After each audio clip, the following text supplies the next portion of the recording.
제가 말씀은 안 드렸지만 우리가 열왕기상, 열왕기하를 보면서 왕들에 대한 이야기를 좀 했어요. 열왕기상, 열왕기하를 제가 강의하려면 시간이 한참 걸리지만 그냥 간단하게 제가 왕들에 대한 얘기를 하고 오늘은 4명의 왕들을 한꺼번에 보고 맞추려고 그래요. 그러니까 이스라엘의 남쪽 유다의 마지막 왕들에 대한 이야기입니다. 조선도 500년 역사 가운데 많은 왕들이 있었죠. 우리가 잘 알다시피 제가 선교사 열전 뭐 이런 책들이 있거든요. 제가 그런 것들을 보면서 공통적으로 외국인 선교사들이 한국에 와서 그 당시엔 조선이었죠. 조선에 와서 조선을 평가한 단어들이 있어요. 그 외국인 선교사들이 조선 땅을 바라보며 한탄했던 내용들이 있는데 공통적으로 뭐라고 말했느냐면 이 조선 땅은 외세의 압박 때문에 등전등화에 있고 즉 나라가 망하기 일부 직전이라는 거예요. 그럼에도 불구하고 왕과 권력을 쥔 자들은 무능하고 그리고 그로 인하여 백성들은 도탄에 빠졌도다. 이것이 파란 눈을 가진 외국인 선교사들이 비친 조선의 현실이었다는 거예요. 그 와중에 그분들이 와서 복음을 증거하면서 그리고 학교를 세우고 병원을 세우면서 사역을 감당했잖아요. 공통적으로 그렇게 평가들을 하더라고요. 보면 그래서 선교사님들이 활동했던 모습들을 보면은 예배드리고 가르치면서 공통적으로 뭘 하냐 주먹밥을 만들어서 그리고 어려운 사람들에게 나눠주는 장면들이 굉장히 많아요. 그만큼 조선 땅에 밥을 못 먹고 사는 사람이 많았기 때문에 그런 사역들을 꽤 많이 했다라는 거예요. 조선이 500년 역사라고 하는데 그 500년 역사 가운데 중흥기도 있었고 쇠퇴기도 있었어요. 우리가 잘 아는 왕이 있어요. 조선 초기에 세종대왕 때는 조선의 중흥기였어요. 잘 살았어. 그리고 후기 때도 중흥기가 하나 있는데 언제냐면 영조와 정조 때 조선이 잘 됐습니다. 근데 문제는 뭐냐면 정조 왕이 죽고 그 다음에 그 아들 순조가 왕이 되거든요. 그때부터 조선은 갑작스럽게 쇠퇴해. 왜냐? 순조가 약하니까 안동 김씨 세력들이 득세하면서 그 왕은 그냥 허수아비를 앉혀놓고 지들이 정치하기 시작해. 그래서 어떻게 되냐면 맨날 지들끼리 싸우고 하다가 나라가 쫄딱 망하게 돼서 나중에 마지막 왕 순조 때 완전히 끝나버리는 게 되는 거예요. 완전히 우리나라가. 자, 제가 혹시 헷갈릴까봐 조선 왕조 후기에 왕 순서를 한번 적어봤어요. 한번 띄워주시겠습니까? 정조는 잘 아시죠? TV도 많이 나오잖아. 이산 드라마도 나왔잖아요. 그때까지 잘 되다가 그 아들 순조가 왕이 됩니다. 그리고 순조의 손자 헌종이 왕이 돼요. 그리고 헌종이 왕이 되는데 그 다음에 왕을 세우는데 이 김씨 세력들이 어떻게 하냐면 강화도에 그 글도 못 읽고 농사도 짓고 있는 왕족 한 명이 있어. 이름 모를 왕족. 그 사람을 갖다가 왕을 앉혀놓은 거야. 그 사람이 철종이에요. 이 사람 굉장히 무식한 사람이야. 그걸 강화도령이라고 그래요. 그냥 도령 이렇게 불렀어요. 그리고 왕 앉혀놓고 자기들이 막 정치를 하는 거야. 그리고 역사상 가장 무능했던 왕 중에 한 사람 고종. 그리고 맨 마지막에 순종. 그리고 조선은 끝나요. 이렇게 되는 거예요.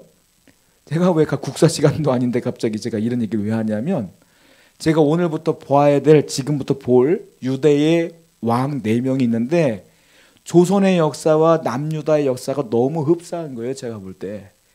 그래서 제가 비교하려고 제가 써놓은 거예요. 자, 남유다의 왕도 한번 계보를 제가 한번 살펴볼게요. 있습니까? 요시야 기억하세요? 제가 지난주 말씀드렸어요. 요시야가 누구냐면 종교개혁자. 어떻게 되느냐면 성전 수리하다가 대제사장 hil기야가 책 하나 갖고 왔어. 그게 신명기야.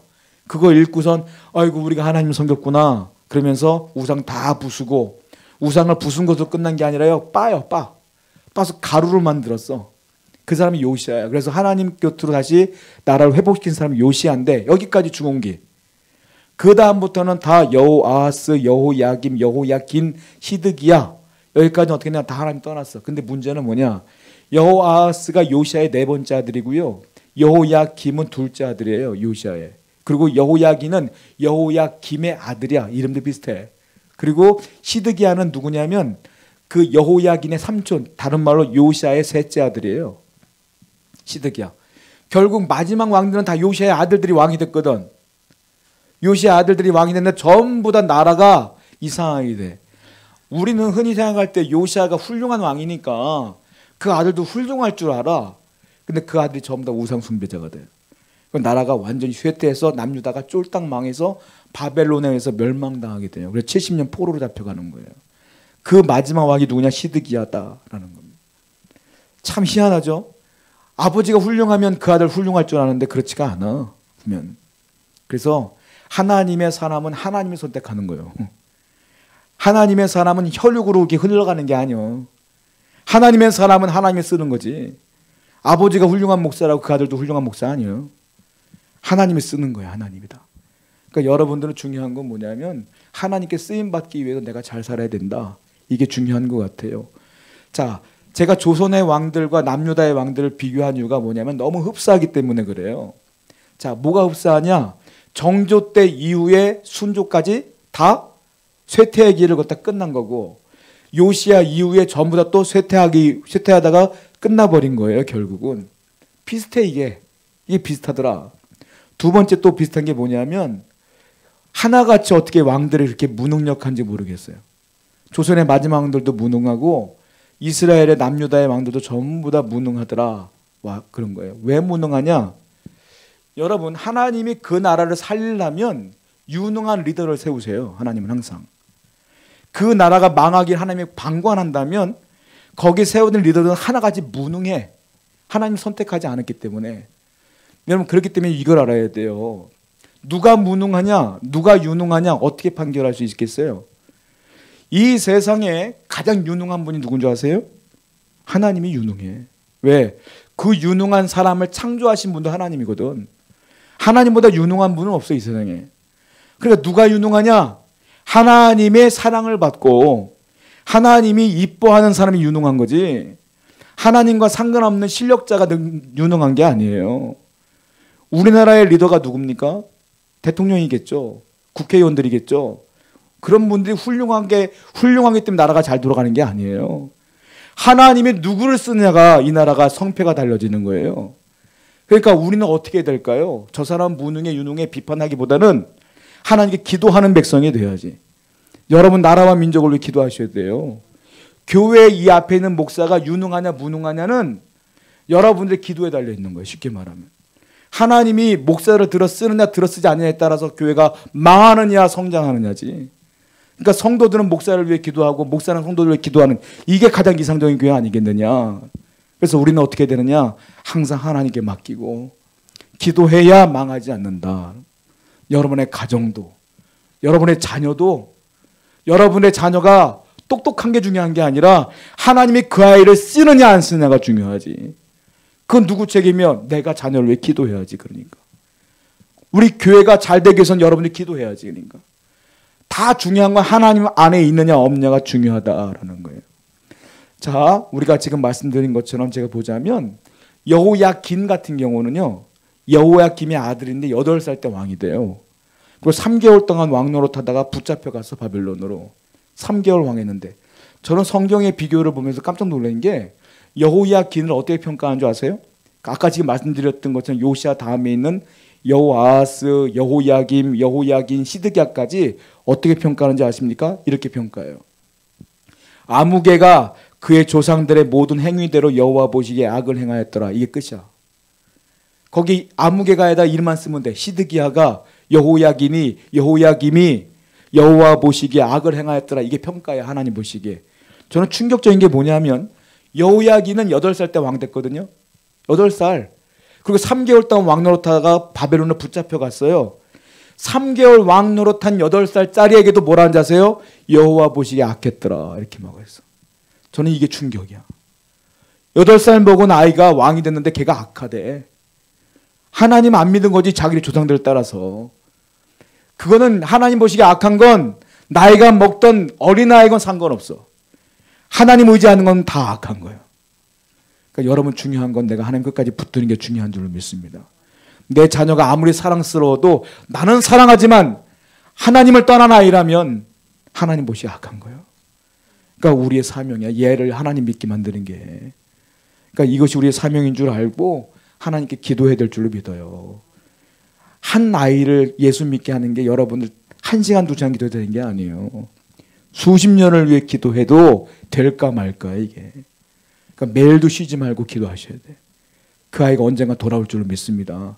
이런 믿음으로 살아야 된다는 거예요. 세 번째 공통점이 있어요. 이 조선의 왕들과 남유다의 왕들이 하나같이 외세를 의존해.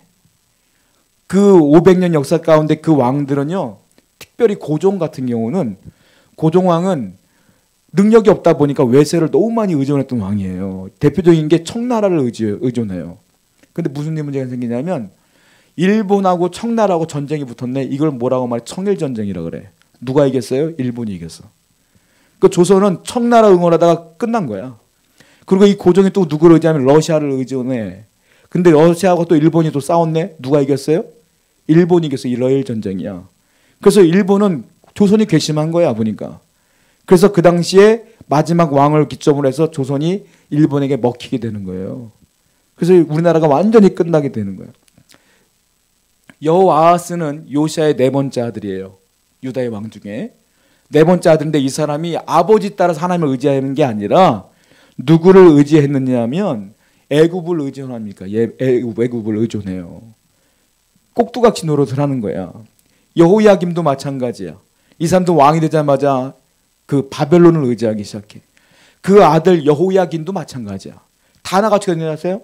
전부 다 애굽으로 끌려가고 바벨론으로 끌려가 왕들이. 그리고 시드기야가 마지막 왕인데 여호야긴이 끌려갔어요. 8살 때 왕 돼가지고 3개월 만에 끌려가니까 삼촌이 왕이 된 거야.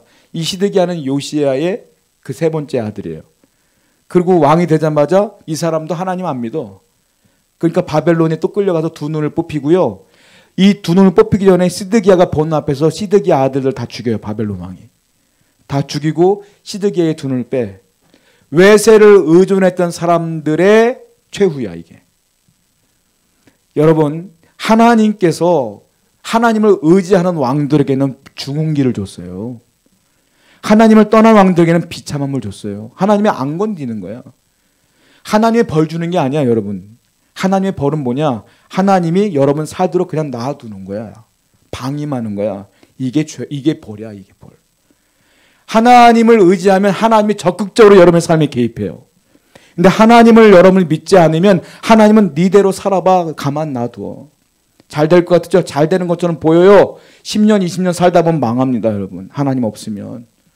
이게 끝이야. 저는 이 말씀을 보면서 갑자기 마태복음 25장의 달란트 비유가 생각났어요. 이거는 유아부 아이들도 맨날 설교 듣는 얘기거든요. 제가 여러분들에게 특별히 여러분들이 유아부 아이라고 생각해서 제가 3가지 사진을 준비해서 설교를 한번 해볼게요. 간단하게. 자, 그림 한번 보여주겠습니까? 자, 어느 날 주인이요. 3명의 종들에게 5달란트, 2달란트, 1달란트를 나눠줬어요. 보이죠? 5달란트 누가 하얀 옷 입으니까 5달란트 받았네. 5달란트, 2달란트, 1달란트. 종이 이렇게 얘기해요. 내가 여행 갔다 올 테니까 열심히 장사해서 좀 많이 남겨라. 그리고 명령을 내렸어요. 자, 그 다음 사진 볼까요? 다 일하러 가. 일하러 가는데 저기 한 사람만 땅에 묻어두네. 5달란트 맡은 사람은 나중에 배를 남겨서 10달란트가 됐고요. 2달란트 맡은 사람들은 열심히 일해서 배가 돼서 4달란트 맡았어요. 1달란트 맡은 사람은 주인이 심지 않는 데서 거두는 분입니다라는 거 생각해서 땅에 묻어두고 주인 올 때까지 기다렸어. 손해 안 보려고 그냥 준 거 그대로 주려고. 어떻게 보면 지혜로운 거죠. 손해 보면 큰일 나니까. 자, 3번째 사진 볼까요? 주인이 왔어요. 10달란트 맡은 애 칭찬해 주는 거예요. 뭐라고 말하냐면 잘하였도다 충성된 종아. 2달란트 맡은 애도 똑같이 칭찬해 줘요. 잘하였도다 충성된 종아. 1달란트 맡은 사람은 하나님께서 욕을 해요. 너가 어떻게 그럴 수 있느냐 하고 칭찬을 안 했죠. 근데 놀라운 건 5달란트를 맡았던 사람이나 2달란트 맡은 사람 칭찬이 똑같아. 제가 예전에 설명해 드린 것처럼 똑같이 해. 저는 이 달란트 맡은 게 뭐냐면 이 하나님을 의지하지 않았던 그 왕들과 똑같은 모습인 거야. 저는 이런 궁금함이 생겼어요. 1달란트 맡은 사람은 왜 땅에 묻었을까? 그런 생각 안 해보셨어요 여러분? 저는 궁금하더라고요. 왜 1달란트 맡은 사람은 장사하지 않고 땅에 묻었을까? 말로는 내 주인이 힘지 않은 데서 거둡니다. 그래서 내가 땅에 묻었어요 라고 말을 하지만 이게 진심일까? 그런 생각을 해봤어요. 아마 속마음은 이러지 않았을까? 아니 똑같은 3명인데 왜 한 사람은 5개 주고 한 사람은 2개 주고 나는 왜 하나 주셔? 삐진 거 아닌가? 이 생각이 들었어요. 그럴 수도 있잖아요. 왜? 만약에 제가 생각한 것대로 그 사람이 그런 거라면 실수한 거야. 왜? 5달란트 맡은 사람 말고 2달란트 맡은 사람도 삐질 수 있지. 왜 쟤는 5개 주고 난 2개 줘요? 할 수 있잖아요. 근데 이 사람은 속상하지만 열심히 일해서 배를 남겼단 말이에요. 근데 1달란트 맡은 사람은 그냥 땅에 묻은 거예요. 이걸 뭐라고 말하냐? 기회라 그래. 기회. 무슨 기회? 나도 칭찬받고 인정받을 수 있는 기회가 1달란트 맡은 자에게도 있었던 거야. 5개 맡은 사람 많이 가졌지. 2개 맡은 사람 나보다 잘났지. 나는 하나야. 난 아무것도 없는 것 같아. 근데 불평만 하고 불만만 하고 이게 있을 거냐는 거죠. 하나님이 주신 거에 안에서 최선을 다하고 충성하고 기도하고 사명 감당하다 보면 하나님이 그도 칭찬하지 않겠느냐라는 거예요. 근데 많은 분들은 없는 것 때문에 속상하니까 원망하고 불평하고 하나님 안 믿고 내 맘대로 살고 딴 사람 의지하고 그런 거 아니냐는 거예요. 이 사람의 왕들도 똑같아. 유다의 왕들도 하나님이 계시는데 왜 애굽을 의지하고 왜 블레셋을 의지하고 왜 다른 나라들을 의지하냐고요. 왜? 내가 없어도 내가 부족해도 하나님이 계시면 하나님을 의지해야지. 여러분 부족한 거 많아도 하나님이 계시면 하나님 붙드셔야 돼요. 그러면 하나님께서 여러분에게 기회를 주신 거예요. 내가 비록 없어도 기회가 있어요. 여러분 부모, 여러분 자녀들이 아직 하나님 안 믿어도 기회가 있어. 걔가 아직 살아있고 내가 아직 살아있잖아. 아직 시간이 있는 거예요. 그리고 아직까지도 내가 기회가 있으니까 이 기회를 붙들고 하나님 기도하고 나가다 보면 반드시 때가 되면 거들 날이 올 줄로 믿습니다. 함께 말씀을 기억하며 기도하겠습니다.